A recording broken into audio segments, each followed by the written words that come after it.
आली आली भाग्यलक्ष्मी। काय झालं काय? संजय कसा आहे? अहो हे शुद्धीवर आलेत। हाय वीराचीच कृपा आणि तुझं कोकू बळकट म्हणते वाचलं बघ। अहो ते शुद्धीवर तर आलेच पण तुमच्या आमच्यासारखे स्पष्ट बोलायला लागलेत। काय? संजय नॉर्मल झालाय? हो ते त्यांच्या आईची चौकशी करत होते। डॉक्टर म्हणत होते की मागच्या अपघातामुळे त्यांच्या डोक्यावर परिणाम झाला होता तर या अपघातामुळे ते पूर्ण बरे झालेत। कशाना बी का होईना पण तो बरा झाला हे लय चांगलं झालं बघ। हो मला भीती होती की हे कोमात जातात की काय। हे पहा तुमच्या नवऱ्याचा जीव वाचलाय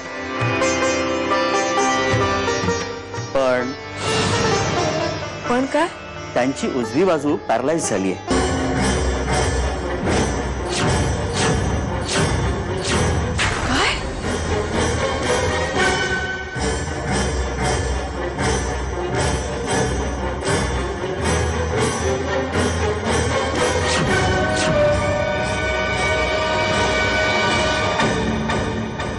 काय इथे माझे साळवी माझ्या बरोबर आहेत।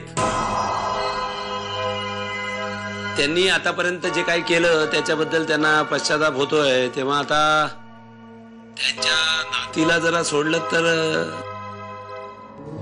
जंत्रे साहेब आम्ही त्यांच्या घरच्यांना केव्हा सोडून दिले।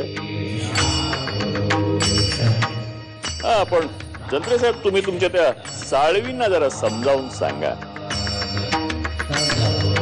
म्हणावा आमच्या भानगडीत नाक खुपसू नका। हा अपघात होता की घातपात? म्हणजे मी समजलो नाही साहेब। जंत्रे नीट शोध घ्या आणि हा घातपात आहे की अपघात आहे ते पहा। अपघातच 100% अपघात। या अपघाताचा फायदा धनाजीरावांना होईल।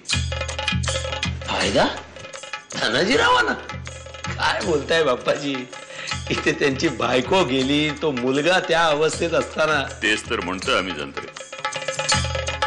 कामिनीबाईंचा मृत्यू धनाजीरावांच्या पथ्यावरच पडेल। एक तर गावात सहानुभूतीची लाट आहे शिवाय त्यातून गृहमंत्री स्वतः येऊन भेटून गेले। आता या सहानुभूतीच्या लाटेवर स्वार होऊन धनाजीराव येत्या निवडणुकीत जिंकून सुद्धा येतील। बाप्पाजी अहो तुमची शंका रास्त आहे। असंही होऊ शकतं। अहो पर इलेक्शनला अजून टाइम आहे ना आणि ही जी काय सहानुभूतीची लाट आहे ना ही 12व्या 13व्या पर्यंतच राहणार आहे। तुम्ही स्वतःला सावरा तुमच्या मुलांसाठी तुमच्या सुनांसाठी तरी। भाऊ आमचं एक काम करशील? सांगा। काही करून गुरुवाईंना शोधून आण।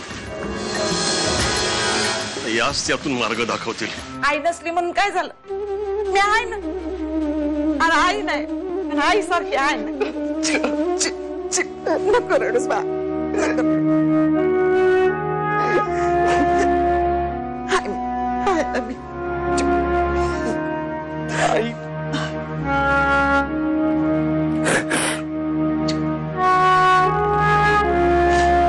अहो ऐकलत का? डॉक्टरांनी तुम्हाला ही काय औषधं बदलून दिली आहेत। कोदात्या ह्या कोण? ह्या कोण? ह्या कोण?